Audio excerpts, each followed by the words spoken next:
जय भारत के लोग, जय भारतीय संविधान।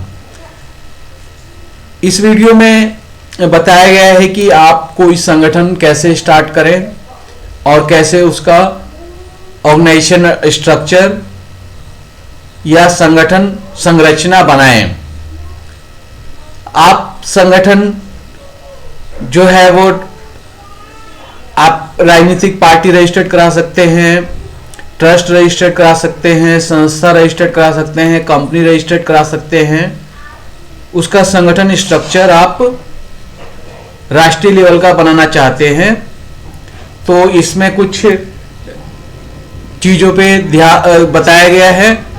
आप सभी को रिप्रेजेंटेशन देंगे तो आपके संगठन की सफलता के चांसेस बहुत बढ़ जाएंगे और वह रिप्रेजेंटेशन कास्ट वाइज भी होगा, धर्म के अनुसार भी होगा, क्षेत्र के अनुसार भी होगा। क्योंकि आप रिप्रेजेंटेशन नहीं देते हैं तो जिनको रिप्रेजेंटेशन नहीं मिलेगा वह आपके संगठन में क्यों रुचि लेंगे। और किसी का प्रतिनिधित्व छीनना सबसे बड़ा अपराध है, अमानवीय काम है। तो प्रतिनिधित्व आप धर्म के आधार पर भी सभी को प्रतिनिधित्व दें, जात के आधार पर भी सबको प्रतिनिधित्व दें और क्षेत्र के आधार पर भी प्रतिनिधित्व दें। जनसंख्या के अनुपात में प्रतिनिधित्व होना चाहिए। तो यहां हम कुछ संगठन स्ट्रक्चर के बारे में बात करेंगे। पार्टी रजिस्ट्रेशन, पार्टी नाम या संगठन नाम या कंपनी के नाम के कुछ विकल्पों पर चर्चा करेंगे। लोकतांत्रिक प्रतिनिधित्व गठबंधन, democratic representation alliance DRA, anti corruption dynamic party, anti corruption dynamic party ACDP, संविधान अनुपालन समिति, constitution compliance committee triple C, rainbow universal school रस, rainbow website designing company RWDC, democratic representation alliance DRA, anti corruption dynamic party ACDP. ये कुछ विकल्प हैं। नाम अगर यदि आप पार्टी रजिस्टर्ड करते हैं, गठबंधन बनाते हैं तो इसमें से कोई एक नाम या इस तरह का कोई नाम ले सकते हैं आप, क्योंकि नाम ऐसा होना चाहिए जो पूरी जनसंख्या को प्रतिनिधित्व करे, 100% लोगों से जुड़ा हुआ होना चाहिए। तो लोकतांत्रिक प्रतिनिधित्व दल, लोकतांत्रिक प्रतिनिधित्व पार्टी, डेमोक्रेटिक रिप्रेजेंटेशन पार्टी, संविधान अनुपालन दल, संविधान अनुपालन पार्टी, कॉन्स्टिट्यूशन कंप्लायंस पार्टी, अखिल भारतीय प्रतिनिधित्व दल, अखिल भारतीय प्रतिनिधित्व पार्टी, ऑल इंडिया रिप्रेजेंटेशन पार्टी, संवैधानिक प्रतिनिधित्व पार्टी, संवैधानिक प्रतिनिधित्व दल, constitutional representation party, representation party of India, अखिल भारतीय संवैधानिक प्रतिनिधित्व पार्टी, अखिल भारतीय संवैधानिक प्रतिनिधित्व दल, all India constitutional representation party, भारतीय संवैधानिक पार्टी, भारतीय संवैधानिक दल, भारतीय समाजवादी पार्टी, भारतीय समाजवादी दल, डॉक्टर भीमराव अंबेडकर द्वारा जो स्थापित पार्टी थी वह इंडियन रिपब्लिकन पार्टी, भारतीय रिपब्लिकन पार्टी नाम था, all India socialist party, all India constitutionalist party. चुनाव चिन्ह आप ले सकते हैं, घोड़ा अच्छा है, बस अच्छा है, कबूतर अच्छा है, गिलास, किताब, कॉपी, पेन, घड़ा। आप और भी विकल्प, अच्छा विकल्प ढूंढ सकते हैं। अब जो आप संगठन बनाएंगे ये मैं जल्दी जल्दी पढ़ देता हूं। Triple C ACDP DRA organization structure, ward, booth, RWA to national, booth level से लेके नेशनल लेवल तक हर व्यक्ति अपने स्तर से निचले, अपने स्तर के निचले स्तर पर 7 से 21 लोगों को जोड़ेगा। इस तरह से 15 स्तर पर काम होंगे तो ऑल इंडिया लेवल पर, अखिल भारतीय स्तर पर आपका संगठन स्ट्रक्चर अपने आप ही तैयार हो जाएगा। एक राष्ट्रीय नेशनल, 2 राज्य स्टेट 28, 3 केंद्र शासित प्रदेश यूनियन टेरिटरीज 9, 4 प्रखंड डिवीजन 9, 5 जिला डिस्ट्रिक्ट 38, 6 लोकसभा क्षेत्र पार्लियामेंट्री कॉन्स्टिट्यूएंसी 40, 7 अनुमंडल सब डिवीजन 101, 8 विधानसभा क्षेत्र असेंबली कॉन्स्टिट्यूएंसी 243, 9 प्रखंड ब्लॉक 534, 10 पंचायत 8471, 11 मतदान केंद्र पोलिंग स्टेशन, 12 गांव विलेज 45,103, 13 मतदान केंद्र polling booth. Ward member for panchayat जो है लगभग 1000 की जनसंख्या में एक होते हैं, यह कम और ज्यादा भी हो सकते हैं, और ऑल इंडिया लेवल पे लगभग 13 लाख है, लगभग अनुमानित संख्या है यह। और एक जो वार्ड मेंबर जो होगा, जो पंचायत लेवल का वार्ड मेंबर होगा, वह एक वार्ड का या एक बूथ का या एक आरडब्ल्यू लेवल का काम देखेगा। वार्ड मेंबर फॉर सरपंच जो है वह भी 1000 की जनसंख्या में एक होगा, इनकी भी अनुमानित जनसंख्या लगभग 1 है। यह भी एक वार्ड या एक बूथ या एक आरडब्ल्यू लेवल का काम देखेंगे। मुखिया जो है 70% जो जनसंख्या है वह कृषि पर आधारित है, गांवों की जनसंख्या है, और 30% जनसंख्या जो है वह शहरी जनसंख्या है। तो उसके अनुसार एक जो मुखिया होगा 10,000 की जनसंख्या पर होगा, और यह लगभग 91,000 होंगे। इन्हें 10 वार्ड या बूथ या आरडब्ल्यूए का काम देखना होगा। सरपंच भी 10,000 की जनसंख्या में लगभग है, ये कम ज्यादा भी होते हैं। पूरे इंडिया में 91,000 हैं। इन्हें 10 वार्ड और बूथ और आरडब्ल्यूए या 10 वार्ड या 10 बूथ या 10 आरडब्ल्यूए का काम देखना होगा। समिति मेंबर यह 5,000 की जनसंख्या में लगभग 5,000 की जनसंख्या में होते हैं। यह पूरे इंडिया में 1,82,000 की इनकी संख्या है। यह 5 वार्ड या 5 बूथ या 5 आरडब्ल्यूए का काम देखेंगे। प्रमुख जो हैं वह 70,000 की जनसंख्या में होते हैं, और यह लगभग 13,000 हैं, और यह 7 पंचायत का काम देखेंगे। जिला परिषद मेंबर जो हैं वह भी 70,000 की जनसंख्या में होते हैं, और यह लगभग 9,000 हैं, और यह 14 पंचायत का काम देखेंगे। चेयरमैन जो है वह 20 लाख की जनसंख्या में होते हैं, 718 लगभग हैं, और एक पार्लियामेंट्री कॉन्स्टिट्यूएंसी का काम देखेंगे। काउंसलर जो है वह लगभग 10,000 है, 39,000 10,000 की जनसंख्या में एक होते हैं, और ये 39,000 हैं, और इन्हें 10 वार्ड का काम देखना होगा। 10 वार्ड या 10 बूथ या 10 आरडब्ल्यू का काम देखना होगा। मेयर जो है वो 40 लाख की जनसंख्या में होते हैं, यह लगभग 150 हैं, और ये 2 पार्लियामेंट्री कॉन्स्टिट्यूएंसी का काम देखेंगे। एमएलसी जो है वो 4 लाख की जनसंख्या में होते हैं, और यह लगभग 2,000 हैं, और ये 28 पंचायत का काम देखेंगे। 28 पंचायत का काम देखेंगे, या 2 पार्लियामेंट्री कॉन्स्टिट्यूएंसीज का काम देखेंगे, या 12 असेंबली कॉन्स्टिट्यूएंसीज का काम देखेंगे। एमएलए 2 लाख की जनसंख्या में होते हैं, ये 41,000 4,120 है। 24 पंचायत का काम देखेंगे, ये 24 पंचायत का काम देखेंगे। मिनिस्ट्री जो होता है वो 30 लाख पे होता है, ये लगभग 600 हैं।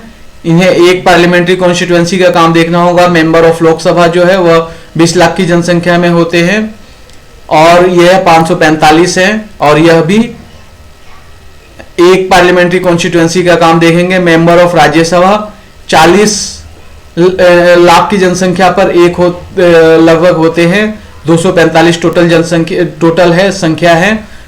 2 पार्लियामेंट्री कॉन्स्टिट्यूएंसी का इन्हें काम देखना होगा। सेंट्रल मिनिस्टर जो हैं वह 3 करोड़ की जनसंख्या पर जो है 81 नंबर हैं। 7 पार्लियामेंट्री कॉन्स्टिट्यूएंसी का काम देखना होगा। Constitutional and government political posting, इसके अलावा जो अन्य पॉलिटिकल पोस्टिंग है वो लगभग 500 की जनसंख्या पर एक है और लगभग टोटल 30 लाख की पोस्टिंग है। Total approximate political post 130 crore की जनसंख्या में 1 करोड़ पॉलिटिकल पोस्ट है और 1 करोड़ हम अन्य सरकारी पोस्टों को भरने की बात कर रहे हैं, जैसे कॉन्ट्रैक्ट के एम्प्लॉय हैं, वैकेंट पोस्ट हैं, वह लगभग 1 करोड़ है जो अनुमानित है। तो टोटल जो प्रक्रिया है वह 2 करोड़ गवर्नमेंट पोस्ट के ऊपर काम की शुरुआत हो चुकी है। वार्ड मेंबर RWA, हर वार्ड मेंबर से लेकर RWA से लेकर या बूथ लेवल से लेकर या पंचायत लेवल से लेकर नेशनल लेवल तक हर व्यक्ति को 7 से 21 व्यक्तियों को संगठन में जोड़ना है। इस तरह संगठन स्ट्रक्चर बन जाएगा। इसमें थोड़ा और रोल क्लियरिटी करने की कोशिश की गई है। इसमें भी 1 से 7 लोगों को इनको देखना होगा। तो CCC ACDP DRA organisation structure, एक राष्ट्रीय नेशनल, 2 राज्य स्टेट 28, 3 केंद्र शासित प्रदेश यूनियन टेरिटरीज 9, 4 परमंडल डिवीजन 9, 5 जिला डिस्ट्रिक्ट 38, 6 लोकसभा क्षेत्र पार्लियामेंट्री कॉन्स्टिट्यूएंसी 40, 7 अनुमंडल सब डिवीजन 101, 8 विधानसभा क्षेत्र असेंबली कॉन्स्टिट्यूएंसी 243, 9 प्रखंड ब्लॉक 534, 10 पंचायत 8471, 11 मतदान केंद्र पोलिंग स्टेशन, 12 गांव विलेज 45,103, 13 मतदान केंद्र पोलिंग बूथ, 14 पन्ना प्रमुख, 5वां भवन प्रमुख। तो जो नेशनल कोर कमेटी होगी, राष्ट्रीय कोर कमेटी होगी, उसमें 81 मेंबर होंगे और यह सारे मेंबर जो होंगे वह हमारी सरकार बनने पर सारे के सारे केंद्रीय मंत्री होंगे। यानी कि ये जितने भी पोस्ट हैं ये कॉन्स्टिट्यूशन के आधार पर यह पोस्ट रखे गए हैं। जब तक यह संवैधानिक पद प्राप्त नहीं करते हैं सारे के सारे अधिकारी, वह विपक्ष की भूमिका निभाएंगे और संविधान, जहां भी संविधान लागू नहीं होता है, भ्रष्टाचार होता है, तो उन मुद्दों को उठाएंगे और सरकार हासिल होने पर संवैधानिक पद प्राप्त करके संविधान को पूरी तरह से लागू करवाएंगे और देश का विकास करेंगे। तो ये जितने भी पोस्ट हैं ये संवैधानिक पोस्ट हैं और जब तक इन्हें यह पद नहीं मिलता यह विपक्ष की भूमिका निभाएंगे। तो नेशनल लेवल पे 81 लोगों की, 81 अधिकारियों की 81 कोर कमेटी मेंबर होंगे और यही कोर कमेटी अगर चुनाव बनती है, हमारी सरकार बनेगी तो यही कोर कमेटी मेंबर ही केंद्रीय मंत्री बनेंगे। ये 28 जो होंगे वह स्टेट वाइज मंत्री बनेंगे, ये यूनियन टेरिटरी वाइज मंत्री बनेंगे। ये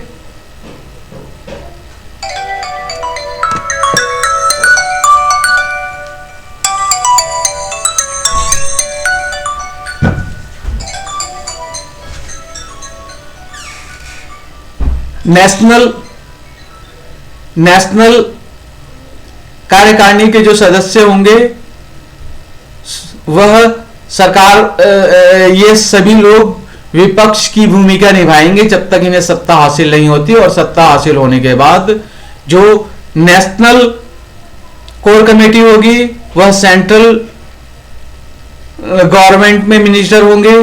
जो स्टेट की एक कार्यकारिणी होगी वह स्टेट गवर्नमेंट में मिनिस्टर होंगे, और जो यूनियन टेरिटरी की कार्यकारिणी होगी यूनियन टेरिटरी में सरकार बनने के बाद या संवैधानिक पद प्राप्त करने के बाद यह संवैधानिक पद पर होंगे। और जो डिवीजन की कार्यकारिणी होगी वह कार्यकारिणी सदस्य जो है वह राज्यसभा जाएंगे। तो यह लगभग 245 लोग राज्यसभा जाएंगे, और जो डिस्ट्रिक्ट की कार्यकारिणी के जो अध्यक्ष होंगे वह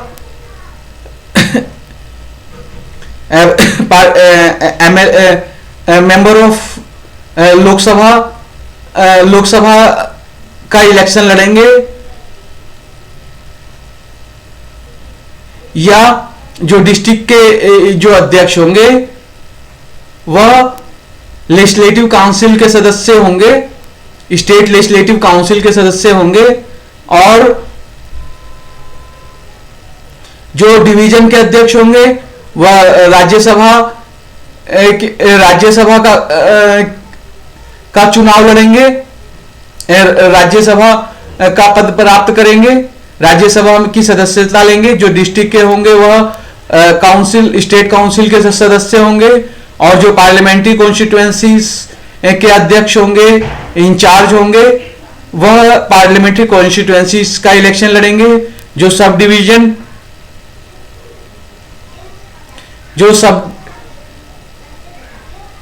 डिवीजन के इंचार्ज होंगे वह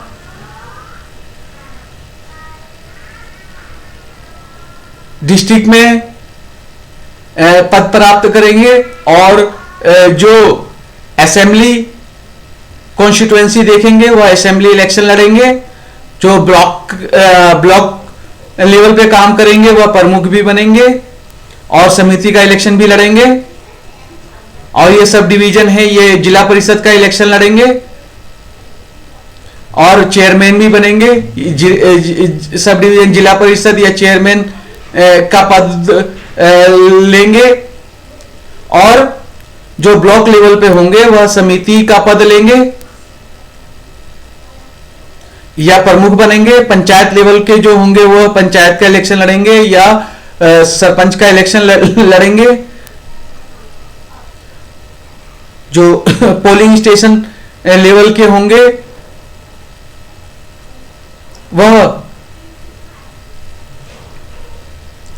वार्ड मेंबर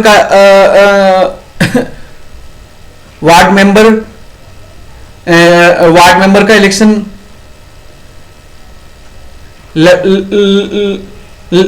लड़ेंगे। विलेज भी है वह भी वार्ड मेंबर का इलेक्शन लड़ेंगे। पंचायत के और सरपंच के, पोलिंग बूथ के लेवल के भी वार्ड मेंबर के या पंचायत के या आरडब्ल्यूए के इलेक्शन लड़ेंगे। पन्ना प्रमुख जो है या भवन प्रमुख है वह पोलिंग बूथ की कार्यकारिणी में शामिल होंगे। भवन प्रमुख और पन्ना प्रमुख जो है वह प्रशिक्षण लेंगे और पोलिंग बूथ लेवल की कार्यकारिणी में शामिल होंगे। तो अब हम चर्चा करते हैं इनकी जिम्मेवारी क्या होगी। तो एक जो राष्ट्रीय लेवल की कार्यकारिणी में कोर ग्रुप मेंबर होंगे, राष्ट्रीय कोर ग्रुप मेंबर होंगे, वह 7 पार्लियामेंट्री कॉन्स्टिट्यूएंसीज का काम देखेंगे। जो स्टेट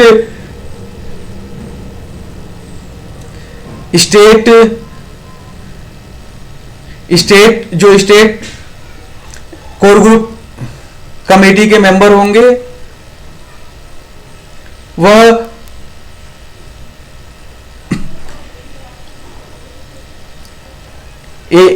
एक पार्लियामेंट्री कॉन्स्टिट्यूएंसी या एक डिवीजन, हर सभी एक मेंबर एक पार्लियामेंट्री कॉन्स्टिट्यूएंसीज का काम देखेगा या एक डिवीजन की जो कॉन्स्टिट्यूएंसी है उसका काम देखेंगे। यूनियन टेरिटरी में भी, यूनियन टेरिटरी में एक पार्लियामेंट्री के जो सदस्य होंगे वह एक पार्लियामेंट्री कॉन्स्टिट्यूएंसी का काम देखेंगे।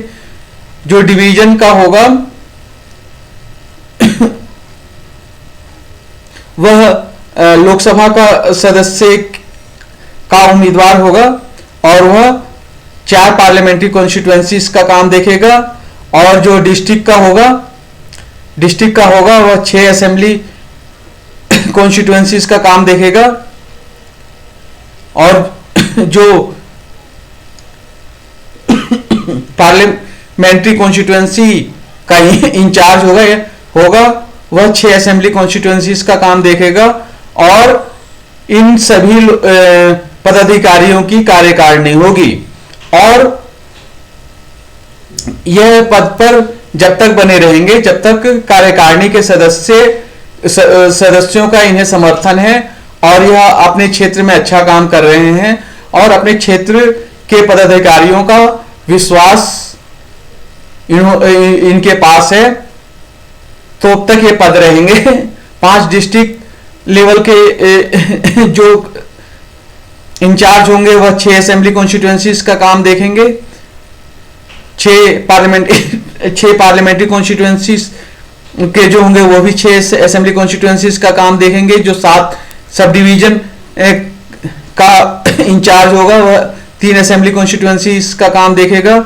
जो असेंबली कॉन्स्टिट्यूएंसीज का इंचार्ज होगा वह 2 ब्लॉक का काम देखेगा। जो ब्लॉक इंचार्ज होगा वह 15 पंचायत का काम देखेगा। जो पंचायत इंचार्ज होगा वह 2 पोलिंग स्टेशन का काम देखेगा। जो पोलिंग स्टेशन इंचार्ज होगा वह 10 गांवों का काम देखेगा।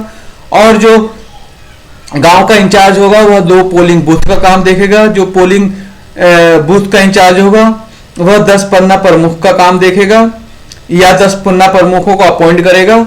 और जो पन्ना प्रमुख होगा वह 10 भवन प्रमुखों को अपॉइंट करेगा।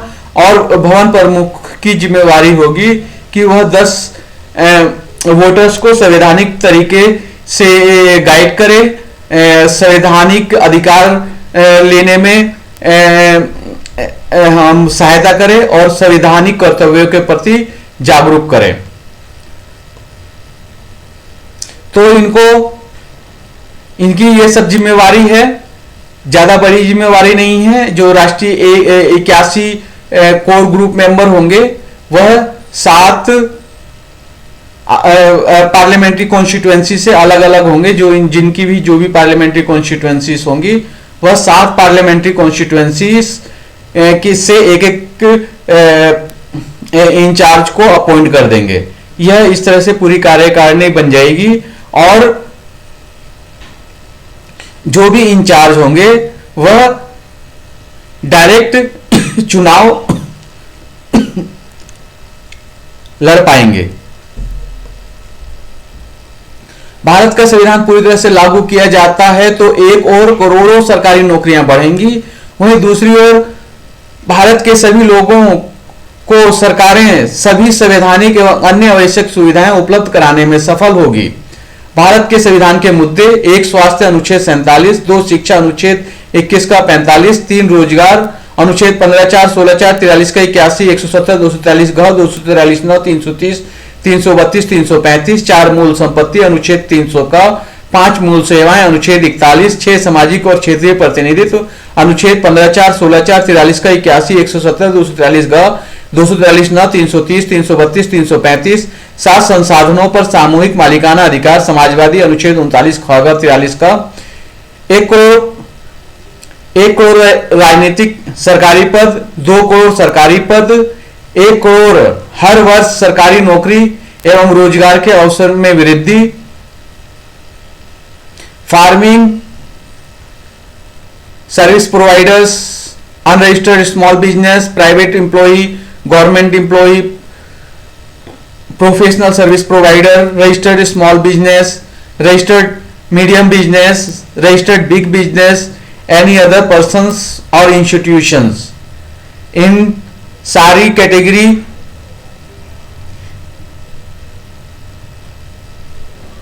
के लोगों को यह सारी सुविधाएं और अन्य सभी सुविधाएं और सभी संवैधानिक सुविधाएं उपलब्ध कराना हमारा प्राथमिकता होगी। भारत का संविधान पूरी तरह से लागू हो गया तो सभी 130 करोड़ लोगों को आसानी से रोजगार उपलब्ध हो जाएगा, सभी लोगों को सभी सुविधाएं उपलब्ध होंगी, भारत फिर से सोने की चिड़िया कहलाएगा, भारत दुनिया का सबसे विकसित देश बन जाएगा।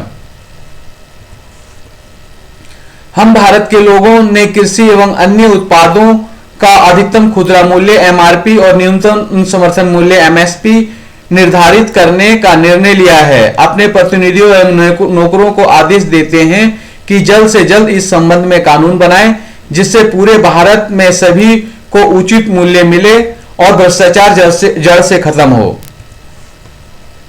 हमारे 3 सबसे महत्वपूर्ण मुद्दे: 1 जनसंख्या के अनुपात में प्रतिनिधित्व, 2 करोड़ सरकारी नौकरी एवं पोस्ट, 3 न्यूनतम समर्थन मूल्य एमएसपी मिनिमम सपोर्ट प्राइस पूरे भारत में किसानों को उपलब्ध करवाना।